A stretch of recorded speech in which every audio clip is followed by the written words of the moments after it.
कई सालों से चर्चा चल रही है कि रेवाड़ी का अस्पताल एक अच्छी जगह शिफ्ट हो जहां पर पानी ना भरे। इस प्रक्रिया के अंदर कई गांव जुड़े हुए हैं। 5-6 लोगों ने कहा है कि हमारे यहाँ पे आप अपना अस्पताल बनाएं, हम जमीन मुफ्त के अंदर देने को तैयार हैं, जिसके अंदर रामगढ़ भगवानपुर भी है और रेवाड़ी के शहर के भी लोग हैं। वो कहते हैं कि भाई शिफ्ट क्यों करवा रहे हो, सभी जगहों के ऊपर जहां पर भी डिस्ट्रिक्ट हेडक्वार्टर है वहीं पर आमतौर के ऊपर सिविल अस्पताल हुआ करता है। अब वो मेरे को ये बता रहे हैं कि भी 6 एकड़ अभी सिविल अस्पताल के पास है, अगर इसके अंदर ही बनाओगे सभी को सुविधा होगी। तो ये रेवाड़ी वाले हो गए एक तरफ हो गए सारे गांव वाले जिन्होंने अपनी अपनी तरफ से तजवीज़ किया कि हमारे को ज़मीन देने के अंदर कोई एतराज़ नहीं है, हमारे यहाँ पे खोलो। मैं इसके बारे में ये कहना चाहता हूँ कि अभी इसके बारे में कोई निर्णय नहीं हो पाया है, प्रतिक्रिया चल रही है। मेरी बेटी भी खुद जगह जगह जा करके और उसने चर्चाएं करी है, लोगों से जगह देखी है कि कौन सबसे बेहतरीन जगह दिलवा सकता है, क्योंकि ये ज़िला का अस्पताल है, किसी एक गांव का नहीं है, किसी एक शहर का नहीं है, 26-36 बिरादरियों का सारे ज़िले का है। तो उसके अंदर भी प्रक्रिया चली है। तो सबसे पहले तो मैं ये कहना चाहता हूँ कि कोई फैसला अस्पताल के बारे में अभी तक हुआ नहीं है। नंबर 2, रामगढ़ भगवानपुर। रामगढ़ भगवानपुर 5-6 गांव में से एक गांव है जिन्होंने अपनी गांव तजवीज़ करी थी और मैं अपना गांव समझता हूं इसको, क्योंकि अभी तक जब भी मैं इलेक्शन लड़ा हूं तो इन लोगों के यहाँ से मेरे को अच्छी खासी मेजॉरिटी मिली है, खासतौर पे लोकसभा के अंदर भी। आज के दिन रामगढ़ भगवानपुर वाले ये कह रहे हैं कि हमारे यहाँ पर आप अस्पताल बनाओ। अस्पताल इनके यहाँ आता है, सारी सुविधाएं जो चाहते हैं मेडिकल ऑफिसर्स वगैरह अगर ये उपलब्ध करवा सकते तो मुझे खुशी होगी। दूसरे और कोई गांव सुविधा उपलब्ध करवा सकते हैं तो भी मुझे खुशी होगी। ये तो सारे ही मेरे हैं, सभी ने मेरा समर्थन किया, तभी तो मैं जीता हूं। रामगढ़ भगवानपुर वाले कुछ दिन पहले सीएम साहब की मीटिंग थी, यहाँ पर धन्यवाद रैली करी थी उन्होंने। मैं उस दिन आया था उनकी मीटिंग को अटेंड करने के लिए और अगले दिन मेरी मीटिंग थी दिल्ली के अंदर, मैं वापस चला गया।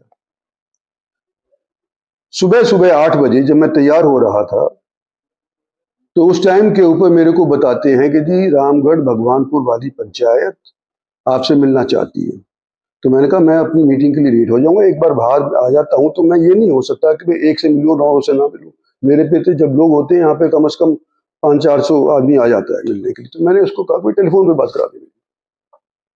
मैंने टेलीफोन पे यही कहा उनको कि भाई देखो अभी फैसला नहीं हुआ है और फैसला होने के ऊपर देखे जाएंगे, लेकिन सब चेक कर रहे हैं कौन सी सबसे अच्छी जगह है, सबसे ज्यादा लोगों को जिसका फायदा होगा वहां पर अस्पताल बनाने की प्रक्रिया आमतौर के ऊपर होती है। सो मैंने उसको बोल दिया। उसके बाद उससे बात करके मैं दिल्ली के लिए रवाना हो गया। उस दिन मैं किसी को नहीं मिला, ना रामगढ़ भगवानपुर वालों को मिला, ना किसी और पंचायत को मिला, ना किसी एक बंदे को, सिंगल बंदे को भी यहाँ पर नहीं मिला। पिछले दरवाजा जो मेरा मेन गेट है घर का, उधर से मैं सुबह निकल गया। लोग मेरे यहाँ पे थे जो मेरे ऑफिस के रहते हैं, वो सारे के सारे इन्होंने लोगों के काम ले लिए और मेरे को दिल्ली पहुंचा दिए। पर मेरे को दिल्ली जाना था तो ये क्या जरूरी था कि मैं बिना अपना वो काम छोड़कर किसी को यहाँ पर मिल लूं, जब मैंने किसी को टाइम नहीं दिया था। मैंने कहा भी दिया था कि मैं आज यहाँ पर नहीं मिल पाऊंगा, मेरी मीटिंग कल दिल्ली के अंदर होगी। तो ये रामगढ़ भगवानपुर वाले आए सुबह, और अब तो कुछ तो देहात वाले होंगे ही, समझते होंगे घर किधर होता है, बैठक किधर होती है, ऑफिस किधर होता है, घर किधर को होता है। तो इन्होंने गाड़ियां वहां खड़ी करी जो मेरे घर के सामने वाला जोड़ है उसके आसपास। उस गेट को मैं कभी इस्तेमाल नहीं करता, सिर्फ आने जाने के लिए अपने घर के अंदर इस्तेमाल करता हूँ। मेरा गेट ये वाला इस्तेमाल होता है जो ऑफिस का है। यहाँ पे लोग बैठे होते हैं, सामने की तरफ पार्किंग है, साथ के अंदर एक स्टेडियम है, उसके अंदर पार्किंग है। तो आराम से यहाँ पे लोगों को पता है कि गाड़ी कहाँ खड़ी करनी चाहिए अगर इंद्रजीत सिंह से बातचीत करनी होगी तो। तो ये लोग यहाँ की बजाय दूसरी जगह के ऊपर अपनी गाड़ी खड़के और फिर पता करते करते यहाँ पर आए सुबह सुबह कि भी इंद्रजीत सिंह से मिलना है। क्या मतलब हुआ कि ये मेरे घर के अंदर पहले कभी नहीं आए थे। ये लोग अगर मेरे घर के अंदर आए हुए थे, 15-20 साल से इस घर के अंदर रह रहा हूं मैं, सैकड़ों हजारों आदमियों से मैं मिल चुका हूं यहाँ पे, इनको ये नहीं पता कि कौन से रास्ते से आकर के इंद्रजीत सिंह को मिलना चाहिए। तो इसका मतलब ये नए थे मेरे लिए, मेरे जगहों के लिए ये नए थे। और जब मैंने बाद में इसके बारे में सोचा तो मैंने कहा ये रामगढ़ भगवानपुर वाले इतना तहश में क्यों आ गए। तो मुझे मालूम चला कि जी ये इनके अनिल सरपंच हैं, सरपंच पति हैं, जिससे मैंने टेलीफोन के ऊपर बात करी थी, जो उन्होंने रिकॉर्ड कर ली है, जिसकी चर्चाएं इस वक्त काफी खासी चल रही हैं। तो उन्होंने फिर सरपंच ने और उन्होंने यहाँ पे तमाशा किया और वहां पर से फिर लोगों का यहाँ पे है ही नहीं जब इंद्रजीत सिंह, तो क्यों परेशान हो रहे हो, अपने घर जाओ। खैर जी, पर मैंने पता करना उचित समझा कि भाई क्या चक्कर है ये रामगढ़ भगवानपुर जो मैं अपना गांव समझता हूँ, वहां के लोग इस तरह से व्यवहार क्यों कर रहे हैं। जब मैंने सरपंच से बात कर ली तो बाद में पता चला कि ये जो सरपंच अनिल है या सरपंच पति अनिल है भगवानपुर का, इसने मेरी वोट ही नहीं दी।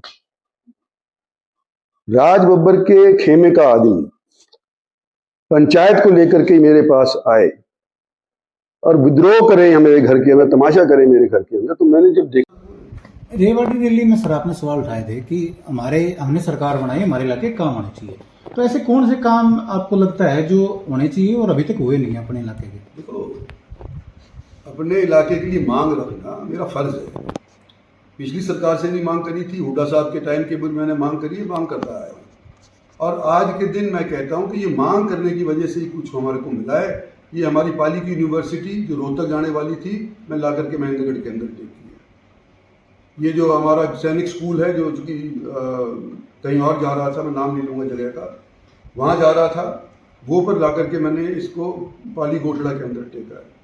ये जो एम्स कह रहे थे कि नहीं बन सकता और कहते हैं कि बादशाह के अंदर इतना खर्च हो गया है, वो कैंसर हॉस्पिटल भी बना हमारे और एम्स बना। अगर मैंने इसके बारे में प्रयास करता, परिश्रम नहीं करता, तो यहाँ पर हमारे को एम्स नहीं मिलता, हमारे को डिफेंस यूनिवर्सिटी नहीं मिलती जो बिनौला के अंदर आज के दिन है, हमारे को मेट्रो नहीं मिलती जो आज के दिन प्रस्तावित है और मंजूर हो गई है, हमारे को RRTS नहीं मिलती। हालांकि उसमें विलम्ब हो गया है, लेकिन उसके पीछे अगर किसी ने प्रयास किया है तो सबसे ज़्यादा प्रयास मैंने नहीं किया है, क्रेडिट कोई होता है। सर चर्चा उसके बाद है, जैसे आपने कहा था ना कि नायब के राज में मनोहर के बाबुओं की चलती है, तो उसके बाद और जिस प्रकार से रैली में चर्चा आई उसके बाद से ये चर्चाएं चल रही हैं। देखो, मनोहर लाल जी का असर तो है ही ना, सभी जानते हैं। हमारे 10 साल के नेता रहे भारतीय जनता पार्टी के, सभी को पता है कि भी 10 साल से मनोहर लाल जी हमारे प्रदेश के चीफ मिनिस्टर रहे, तो उनकी बात लोग सुनते हैं अभी, खासतौर पे जो 10 साल किसी बाबू के ऊपर उन्होंने अधिकार। भारतीय जनता पार्टी कमल सखी नाम का एक प्रोग्राम होता है, महिलाएं जिनके शादी हुई है उनकी घरवाली बुलाती है कि भाई हम भी आज, तुम अपनी वाइफ भी आए और उनका आदमी भी आए, और ये बाकायदा मीटिंग होती है, खाने होते हैं, मंत्रियों के यहाँ पे होते हैं, मंत्रियों को बुलाते हैं, MPs को बुलाते हैं, वगैरह वगैरह, सभी को बुला लेते हैं जो भारतीय जनता पार्टी के कुनबे के होते हैं, जिसको चाहते हैं सो बुला लेते हैं।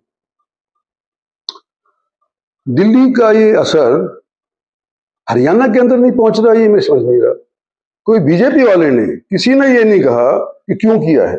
मेरे पास 2-3 मंत्रियों की, 2-3 MLAs के फोन आए कि जी हमारा नाम उछल रहा है, कि हमसे पूछा गया कि भाई क्यों तुम खाने पे चले गए, क्योंकि हमारे से तो किसी ने पूछा ही नहीं है।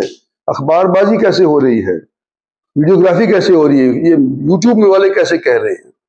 और ये कमल सखी जैसे प्रोग्राम अगर भारतीय जनता पार्टी के आदेश अनुसार होते हैं, तो मेरी बेटी का घर पहली बार जब अगर हरियाणा के कैपिटल के अंदर बनता है, और होम, वो कहते हैं हाउस वार्मिंग, कभी सुना है आपने, अंग्रेजी बोलते हैं हाउस वार्मिंग, नया नया कोई जाता है तो लोग बुलाता नहीं है लोगों को, वो बुलाता है, तो पहले अपनों को ही बुलाएगा ना।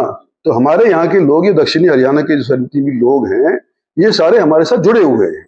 इनके एमएलए हमारे साथ जुड़े, इनके जनसभा वाले हमारे साथ, जनता वाले समाज जुड़े, तो उनको एमएलए को बुलाया कि मेरी बेटी का अब यहाँ पे घर हो गया है, अगर तुमने एमएलए हॉस्टल में नहीं खाना हो, कोई दिक्कत हो, तुम यहाँ पर आकर के खा लिया करो, पानी पी लिया करो, हुक्का पी लिया करो, ये घर है तुम्हारा, इस तौर के ऊपर बुलाए वो। और उसके बाद इस तरह की बयानबाजी जो यूट्यूब में हुई है, नरगल बातें, बकवासबाजी है, कुछ नहीं हुआ। और भारतीय जनता पार्टी की तरफ से ये आदेश है कि भाई तुम आपस के अंदर कुनबे को बढ़ाओ, भाईचारा रखो। और हम तो ये चाहते हैं, मैं तो पहले से करता आया हूँ, ये दिल्ली में भी करता आया हूँ, और अब मेरी बेटी को घर मिल गया तो वहां पे भी करने लग रहा हूँ। मैं तो यहाँ भी करता हूँ, अगर यहाँ पे करता हूँ तो यहाँ बुला लेता हूँ लोगों को, दिल्ली होता हूँ तो दिल्ली बुला लेता हूँ। और मेरे मिलने का एक दिन फिक्स है, पिछले जब से मैं बना हूँ, 4 में बना था कांग्रेस की तरफ से, 4 से लेकर के आज तक सोमवार का दिन मेरा फिक्स्ड है।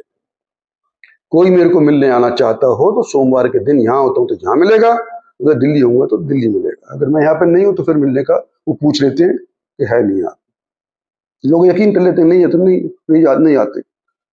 कोई और मंत्री नेता किसी भी पार्टी का, अपनी गिफ्ट छोड़ो, किसी भी पार्टी का कोई एक दिन देता हो हफ्ते के अंदर, तो उसको क्यों नहीं लिखते आप? हमेशा ये आता है कि इंद्रजीत किसी से मिलता नहीं, इंद्रजीत किसी से मिलता नहीं। बाकी सारे के सारे लोग सिर्फ अपॉइंटमेंट के माध्यम से मिलते हैं। मेरे यहाँ तो खुला दरबार है, मेरे बाप का खुला दरबार था। आओ, उन्हीं कहानी अगर हमारे से फिट सोते तो हम करेंगे, नहीं आती तो बता कर देंगे। मेरा 20 साल से चलता आ रहा है, और फिर भी आप लोग यूँ कहते हैं, लोगों से कहलवा देते हैं इंद्रजीत किसी को मिलता नहीं है। भाई 10 बार में एमएलए कैसे 10 बार में जीत कैसे गया? पब्लिक ने जिताया ना। पार्टी की टिकट पहली चीज, पब्लिक दूसरी चीज। तो जो लोग मेरे से हारे हैं या मेरी पार्टी के वालों से हारे हैं, आज उनके मन के अंदर इतना जहर घुला हुआ है कि आने वाले समय के अंदर मैं समझता हूं मेरे को एहतियात बरतना पड़ेगा, कोई गोली भी मार सकता है। इस तरह के लोग यहाँ पे आज के दिन हो रहे हैं। तो ये मैं आपको मोटे मोटे तौरों पे कहना चाहता था कि आज के दिन अस्पताल अभी फैसला नहीं हुआ है, एम्स वालों ने हमारे साथ डुप्लिसिटी करी थी। आने वाले समय के अंदर जिस तरह से मैं चलता आया हूं उसी तौर पर चलता आऊंगा, और भारतीय जनता पार्टी की तरफ से किसी को बुला करके ये नहीं कहा गया कि क्यों गया तू डिनर डिप्लोमेसी के ऊपर। आगे भी लोग करेंगे। नए नए घर में अभी प्रवेश किए हैं, घर मिलते मिलते 3-3, 4-4 महीने लग गए, वो भी बारी बारी सब लोग करेंगे। तो मैं समझता हूं कि ये जो बातें हैं मैंने आप लोगों के लिए क्लियर कर दिया। माजरा का अस्पताल या एम्स, उसका जिक्र और मैं करना चाहता हूं। 14-15 के अंदर मुझे मालूम चला, नड्डा साहब हुआ करते थे हेल्थ मिनिस्टर, मुझे मालूम चला कि भारत सरकार की नीति है कि हर एक प्रांत के अंदर एक एम्स को डालेंगे। तो खट्टर साहब यहाँ पे आए, मैंने उनको कहा कि भी अनाउंस कर दो, करवा तो मैं लूंगा ही वहां पे, क्योंकि भारत सरकार की नीति है और हमारे पास एम्स है नहीं। तो उन्होंने अनाउंस कर दिया। उसके बाद जिस तरह की जलालत मैं कहता हूं इन लोगों ने करी, इलाके के साथ जो धोखा छलन कपट किया, उसका मैं बयानबाजी करना चाहता हूं कि मनेठी ने सबसे पहले अपनी जमीन तजवीज करी, पता होते हुए ये फॉरेस्ट के नीचे दी हुई है, ये 200 एकड़ के ऊपर यहां पर एम्स नहीं बन सकता, लेकिन फिर भी उन्होंने वो 200 एकड़ मुझे दे दिया। मैंने इनका ऊपर भरोसा किया और मैंने कहा कि भाई यहां पर हम एम्स बनाएंगे। दिल्ली तक बात गई, दिल्ली वालों ने कहा कि हम टीम भेज रहे हैं। जब टीम भेजी यहां पर, जब पता चला कि मेरा बेवकूफ बना दिया, मेरा फॉरेस्ट की जमीन को मेरी तरफ से सिफारिश करवा दी। इनको पता था कि फॉरेस्ट की जमीन है, फिर भी इन्होंने मेरी तरफ से उस जमीन को तजवीज करवा दिया। और जब वो आकर के रिपोर्ट आई कि तो एनजीटी से पंगा हो जाएगा, ये तो फॉरेस्ट वाले इन्वायरमेंट वाले नहीं इसको क्लियरेंस देंगे, तो फिर वो बैठ गए कि जी हम तो धरने पे बैठते हैं। एम्स संघर्ष समिति के नाम की एक समिति उन्होंने बना ली और कहा कि हम एम्स लिवाए हैं। अपनी झेप उतारने के लिए इन्होंने ये एम्स संघर्ष समिति बनाई, और इन्होंने जो जलालत करी है इस इलाके के साथ, वो आने वाली पीढ़ियां याद करेंगी। आज एम्स तैयार हो गया होता, अगर ये जमीन सही वाली होती तो 19 के अंदर 20 के अंदर ये हो जाता तैयार, लेकिन 4-5 साल खाम खा के अंदर यूं ही जाया हुए कि भी दूसरी जगह तलाशो। और ये तो माजरा वालों ने तलाश करके हमारी दे दी, नहीं तो हम तो खरीद तो सकते नहीं थे, है ना, हम तो एक्वायर तो कर ही नहीं सकते थे, माजरा वालों ने दे दी, तो एम्स हमारे पे आ गया, हमारे प्रधानमंत्री ने आकर के उसका उद्घाटन भी किया। लेकिन इनकी सलाहियत देखो, उस टाइम मैंने कुछ नहीं कहा, जब मैं कह दूंगा कि बतंगड़ बन जाएगा, काम होता होता कहीं उल्टा ना पड़ जाए, तो मैंने उस टाइम कुछ नहीं कहा। लेकिन आज मैं ये स्पष्ट करना चाहता हूं कि जब भी कोई बात आती है एम्स की, ये लेकर के ज्ञापन कभी डीसी के पास पहुंच जाते, कभी पहुंचा जाते हैं, और आप जैसे लोग उसको प्रकाशित कर देते हैं। इनका लेना देना क्या था? इन्होंने तो खराब किया है इलाके को। और आज के दिन में 75 साल का होने के साथ कह देता हूं कि मेरा ईमान आज भी बरकरार है, कोई फर्क नहीं आया। फर्ज के प्रति अभी मेरी